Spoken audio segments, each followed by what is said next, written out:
जय हिंद दोस्तों, आप सभी का हमारे यूट्यूब चैनल विद्यालय एजुकेशन में स्वागत है। मैं सचिन आज आप सभी के लिए सामाजिक विज्ञान की हिस्ट्री की क्लास लेकर आए हैं और ये जो है हिस्ट्री क्लास आपकी क्लास 6 की होने वाली है, जिसमें हम जो है चैप्टर नंबर 6 करने वाले हैं। 5 क्लास हमने कंप्लीट कर लिए हैं और ये संपूर्ण क्लास जो है आपके एनसीईआरटी और एससीईआरटी बेस्ड होगी। चलिए शुरू करते हैं आज की इस क्लास में। अध्याय नंबर 6, चैप्टर का नाम है नए प्रश्न और नए विचार। ये जो है आज हमारा टॉपिक होगा। चलिए स्टार्ट करते हैं। बौद्ध धर्म के संस्थापक सिद्धार्थ थे, जिन्हें गौतम के नाम से भी जाना जाता था और उनका जो जन्म है ये 2500 वर्ष पूर्व हुआ था। आप सभी को पता है कि आज से लगभग 2500 वर्ष पूर्व जो है गौतम बुद्ध जी का जन्म हुआ था और इन्हें गौतम के नाम से भी जाना जाता था। वर्तमान में स्टार्टिंग में इनका क्या नाम था? तो सिद्धार्थ था। बचपन का नाम क्या था? सिद्धार्थ। बुद्ध जो है क्षत्रिय थे तथा शाक्य नामक एक छोटे से गण के संबंधित थे। ठीक है। और युवा अवस्था में ही ज्ञान की खोज में उन्होंने घर को के जो जितने भी सुख थे उन्हें छोड़ दिया और अनेक वर्षों तक वे भ्रमण करते रहे तथा अन्य विचारकों से मिलकर चर्चा भी की। अंततः ज्ञान प्राप्ति के लिए बुद्ध ने स्वयं ही रास्ता ढूंढने का निश्चय किया और इसके लिए उन्होंने बोध गया बिहार में एक पीपल के नीचे कई दिनों तक तपस्या की। अंततः उन्हें ज्ञान प्राप्त हुआ। इसके बाद वे बुद्ध के रूप में जाने गए और यहाँ से वे वाराणसी के निकट स्थित सारनाथ गए, जहां उन्होंने पहली बार उपदेश दिया था। तो यहाँ से आपको बहुत बार क्वेश्चन पूछा गया है कि जो बुद्ध ने अपने पहला उपदेश कहाँ दिया, तो उन्होंने सारनाथ में अपना पहला उपदेश दिया था।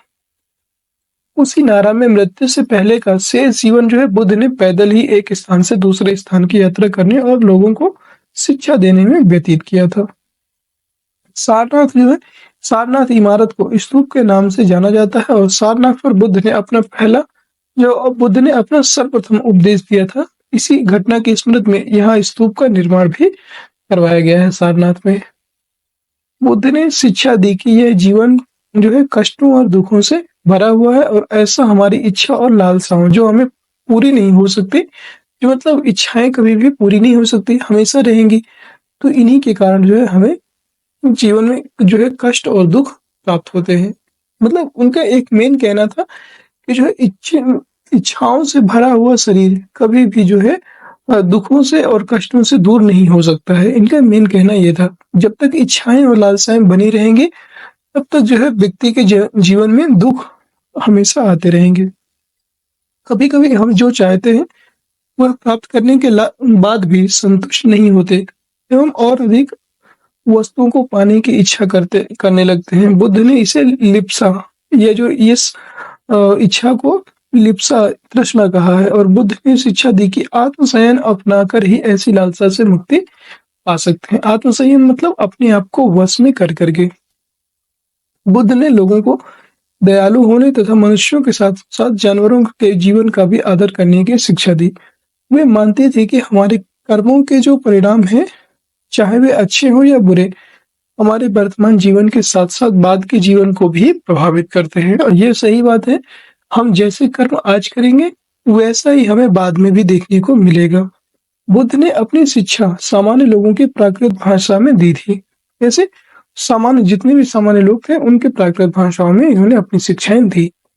बुद्ध ने कहा कि लोग इसी शिक्षा को केवल इसलिए नहीं स्वीकार करें कि यह उनका उपदेश है, बल्कि वे उसे अपने विवेक से उसे अपनाए। ठीक है, अपनाए यहाँ पे होगा। ठीक है, नेक्स्ट है किसा गौतमी की कहानी। ठीक है, ये बताना है। तो ये जो है किसा गौतमी की कहानी में देख सकते हैं, यह बुद्ध के विषय में एक प्रसिद्ध कहानी है और एक समय की बात है कि किसा गौतमी नामक एक स्त्री का पुत्र मर गया।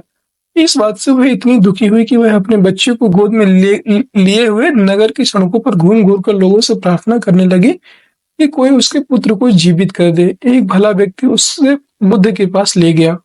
बुद्ध ने कहा, मुझे एक मुट्ठी सरसों के बीज लाकर दो, मैं तुम्हारे पुत्र को जीवित कर दूंगा। किसा गौतमी बहुत परेशान हुई, पर जैसे ही वह बीज लाने के लिए जाने लगी तभी बुद्ध ने उसे रोका और कहा, ये बीज एक ऐसे घर से मांग कर लाओ जहां किसी की मृत्यु ना हुई हो, जहां किसी की मृत्यु ना हुई हो।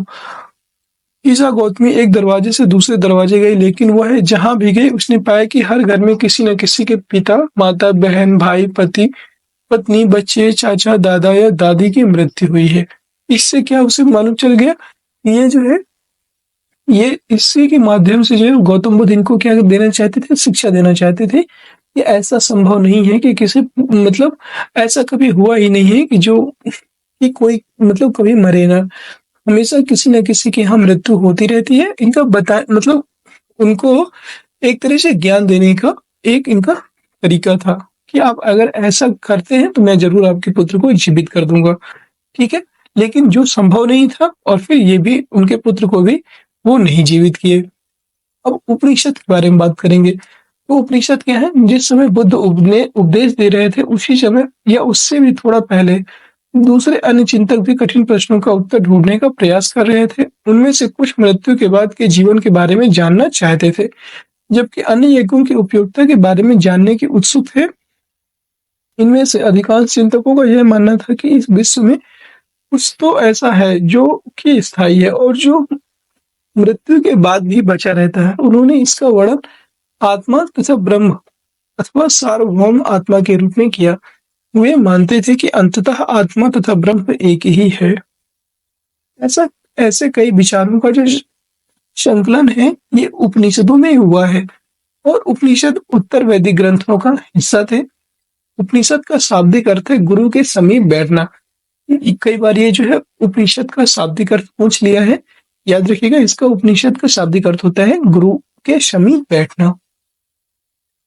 भारतीय दर्शन की 6 पद्धतियां, षट दर्शन जिन्हें बोलते हैं, तो भारत द्वारा सत्य की बौद्धिक खोज का प्रतिनिधित्व दर्शन की 6 शाखाओं ने किया है। ये वैशेषिक, न्याय, सांख्य, योग, पूर्व मीमांसा और वेदांत उत्तर मीमांसा के नाम से जाना जाते हैं, ठीक है। योग, पूर्व मीमांसा और वेदांत या उत्तर मीमांसा के नाम से जो 6 योग दर्शन है, याद रखिएगा, यही जो है 6 दर्शन है। दर्शन की इन 6 पद्धतियों की स्थापना क्रमशः ऋषि कणाद, गौतम, कपिल, पतंजलि, जैमिनी और व्यास द्वारा की गई मानी जाती है, जो आज भी देश की बौद्धिक चर्चा को दिशा देते हैं। जर्मन के मूल ब्रिटिश भारतविद फ्रेडरिक मैक्स मूलर के अनुसार दर्शन की इन 6 शाखाओं का विकास कई पीढ़ियों के दौरान व्यक्तिगत विचारों के योगदान से हुआ है और यद्यपि एक दूसरे के जो है ये एक दूसरे से भिन्न दिखते हैं, तथापि सत्य की इनकी समझ में आधारभूत तालमेल दिखता है। एक और कहानी है बुद्धिमान भिखारी की। यह वार्तालाप छांदोग्य उपनिषद नामक प्रसिद्ध उपनिषद की एक कहानी पर आधारित है। शौनक व अभिप्रताड़ित नामक 2 ऋषि सार्वभौम आत्मा की उपासना करते थे। एक बार जो ही वे भोजन करने के लिए बैठे, एक भिखारी आया और भोजन मांगने लगा। शौनक ने कहा, हम तुम्हें कुछ नहीं दे सकते। भिखारी ने पूछा, विद्वजन, आप किसकी उपासना करते हैं? अभिप्रताड़ित ने उत्तर दिया, सार्वभौम आत्मा की। ओह, इसका मतलब आप यह जानते हैं कि यह सार्वभौम आत्मा संपूर्ण विश्व में विद्यमान है। ऋषियों ने कहा, हाँ हाँ हाँ, हम जानते हैं। भिखारी ने फिर पूछा, अगर यह सार्वभौम आत्मा संपूर्ण विश्व में विद्यमान है तो यह मेरे अंदर भी विद्यमान है। मैं कौन हूँ? मैं इस विश्व का एक ही भाग ही तो हूँ। तुम सत्य बोलते हो युवा ब्राह्मण। इसलिए हे ऋषियों, मुझे भोजन न देकर आप उस सार्वभौम आत्मा को भोजन देने से मना कर रहे हैं। भिखारी की बात की जो है सच्चाई जानकर ऋषियों ने उसे भोजन दे दिया। मतलब वो इतना बुद्धिमान भिखारी था कि उन्होंने जो है उनके सार्वभौम आत्मा को मतलब ऐसा बोला कि जो है आप एक सार्वभौम आत्मा को ही मना कर रहे हैं, जिससे कि उन ऋषियों ने अपना भोजन उसको दे दिया। ये थी एक बुद्धिमान भिखारी की कहानी। ये सब कहानियां आपके जो है एनसीईआरटी और एससीईआरटी बुक में दी हुई हैं, जिनको आपको जरूर पढ़ना चाहिए। कभी कभी होता है कि आपके ये जो कहानियां हैं आपके मतलब यहीं से कभी कभी क्वेश्चन भी पूछ सकता है, या कभी जो है होता है कि थोड़ा सा आपके माइंड को कल्पनाशील बनाती हैं ये कहानियां। ब्रह्म से संबंधित दार्शनिक चर्चाओं में भाग लेने वाले अधिकांशतः पुरुष ब्राह्मण तथा राजा होते थे। कभी कभी गार्गी जैसी स्त्री विचारकों का भी उल्लेख मिलता है। विद्वता के लिए प्रसिद्ध गार्गी जो है राज दरबारों में होने वाले वाद विवाद में भाग लिया करती थी। निर्धन व्यक्ति इस तरह के वाद विवाद में बहुत ही कम हिस्सा लेते थे और इस तरह का एक जो है प्रसिद्ध अपवाद सत्यकाम जावाल का है। सत्यकाम जावाल का नाम उसकी दासी माँ के नाम पर पड़ा। सत्यकाम के मन में सत्य जानने की तीव्र जिज्ञासा उत्पन्न हुई और गौतम नामक जो एक ब्राह्मण ने उन्हें अपने विद्यार्थी के रूप में स्वीकार किया।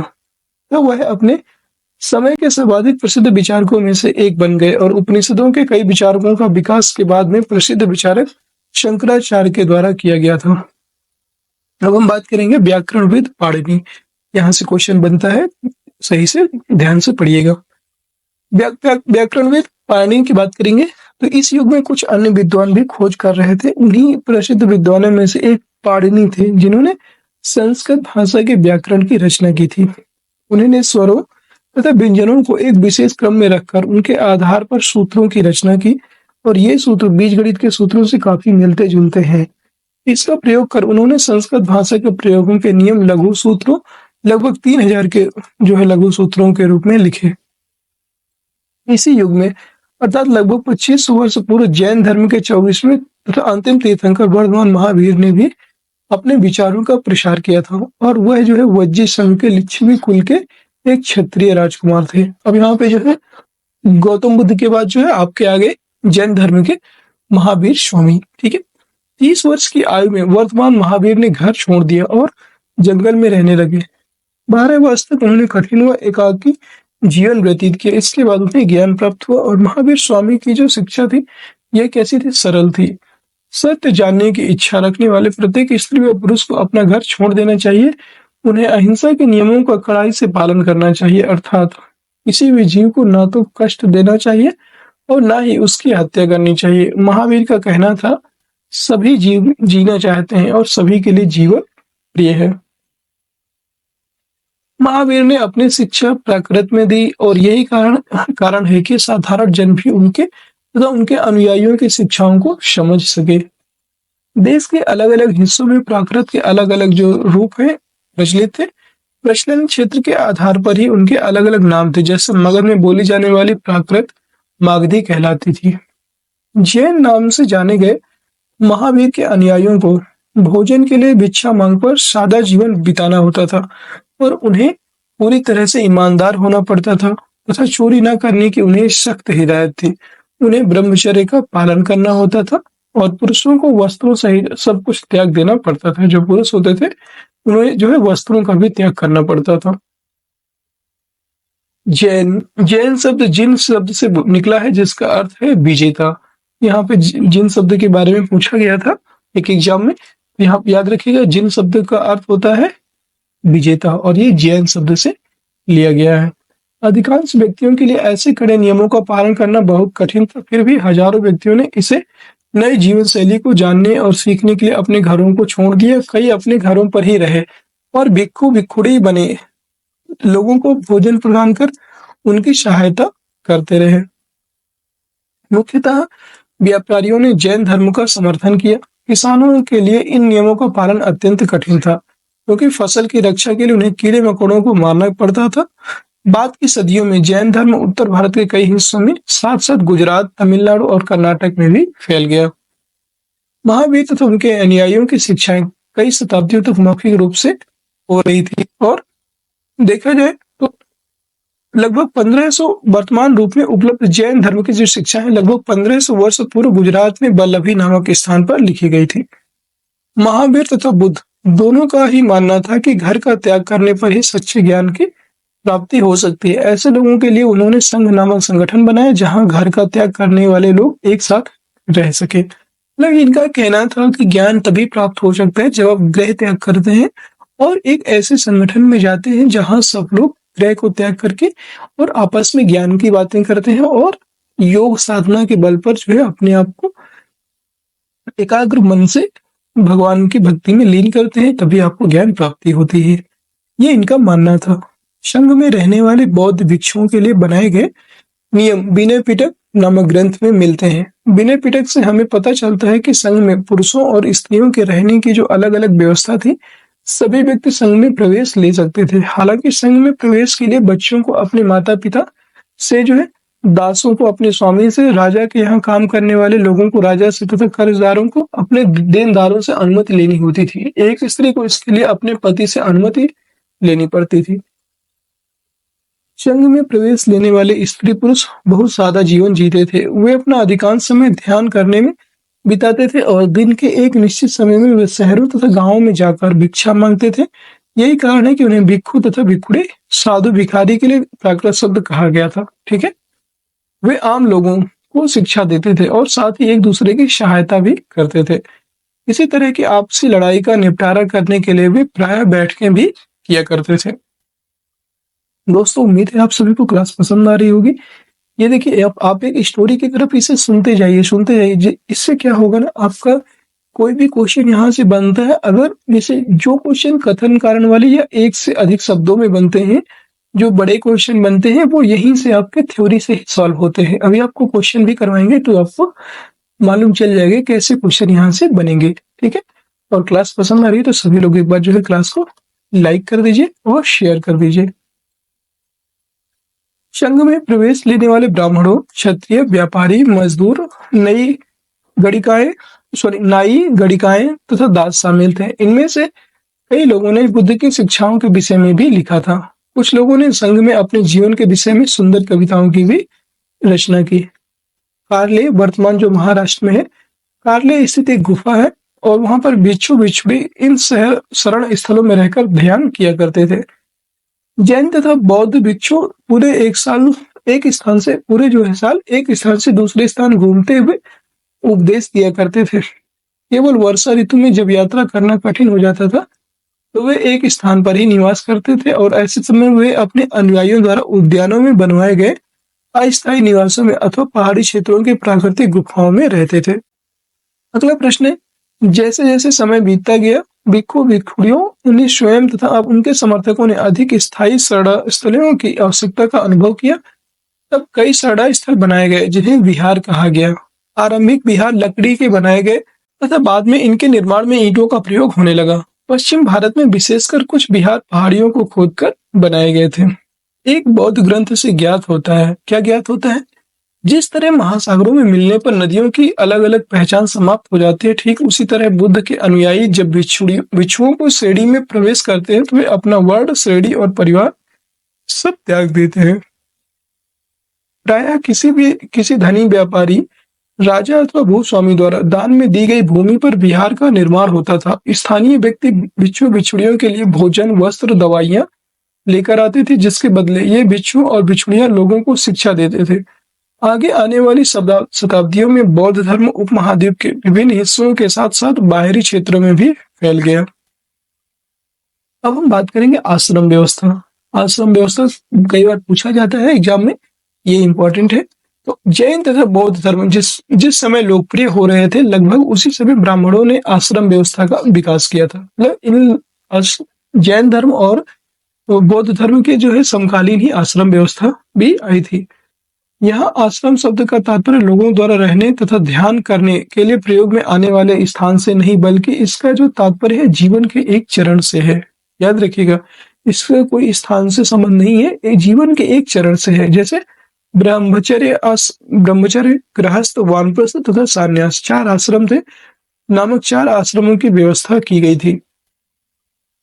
ब्रह्मचर्य के अंतर्गत ब्राह्मण, क्षत्रिय तथा वैश्य से यह उपेक्षा की जाती थी कि इस चरण के दौरान वे सादा जीवन बिताकर वेदों का अध्ययन करेंगे। ब्रह्मचर्य, और इसमें जो है लगभग आपका युवा अवस्था तक इसका समय होता था। गृहस्थ आश्रम के अंतर्गत उन्हें विवाह कर एक गृहस्थ के रूप में रहना होता था। वानप्रस्थ के अंतर्गत उन्हें जंगल में रहकर साधना करनी थी और अंततः उन्हें सब कुछ त्याग कर सन्यासी बन जाना था। आश्रम व्यवस्था ने लोगों को अपने जीवन का कुछ हिस्सा ध्यान में लगाने पर बल दिया। प्रायः स्त्रियों को वेद पढ़ने की अनुमति नहीं थी और उन्हें अपने पतियों द्वारा पालन किए जाने वाले आश्रमों का ही अनुसरण करना होता था।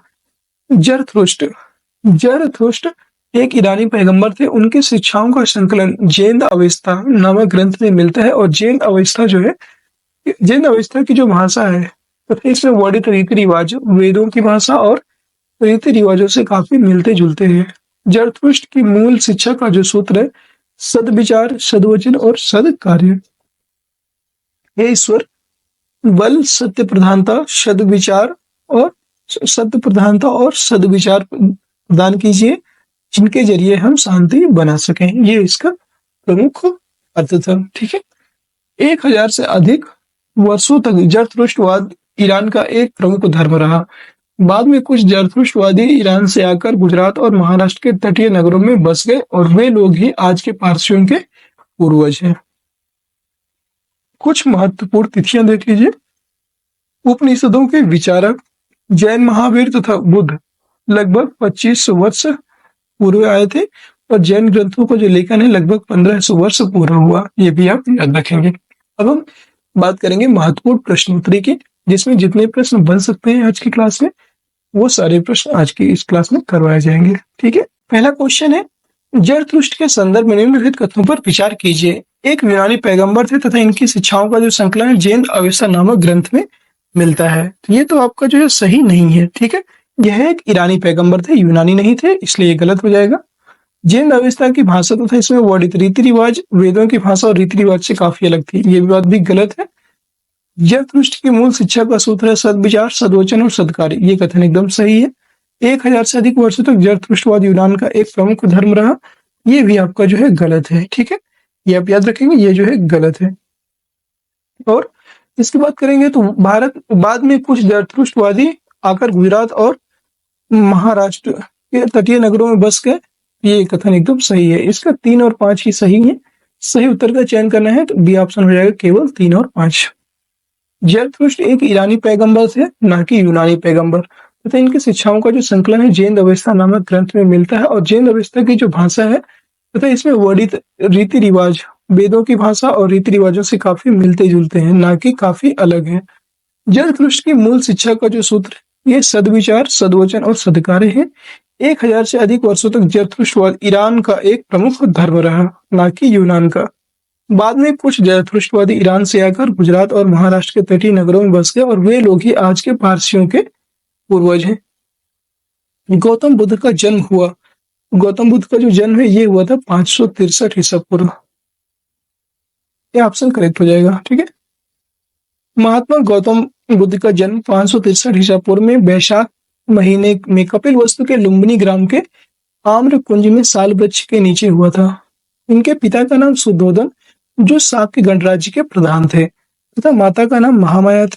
इनके बचपन का जो नाम था वो सिद्धार्थ था और इनकी मृत्यु 483 ईसा पूर्व में वैशाख पूर्णिमा के दिन कुशीनगर उत्तर प्रदेश में हुई थी। बौद्ध धर्म में इस घटना को महापरिनिर्वाण भी कहा जाता है। ठीक है, क्वेश्चन नंबर 3 है, जैन धर्म के संस्थापक कौन थे? जैन धर्म के जो संस्थापक थे ऋषभ देव थे। कौन थे? Rishabh Dev, B option correct हो जाएगा। जैन धर्म के संस्थापक प्रथम तीर्थंकर ऋषभ देव, इनका जन्म अयोध्या में हुआ था और पार्श्वनाथ जो है जैन धर्म के 23वें तीर्थंकर थे।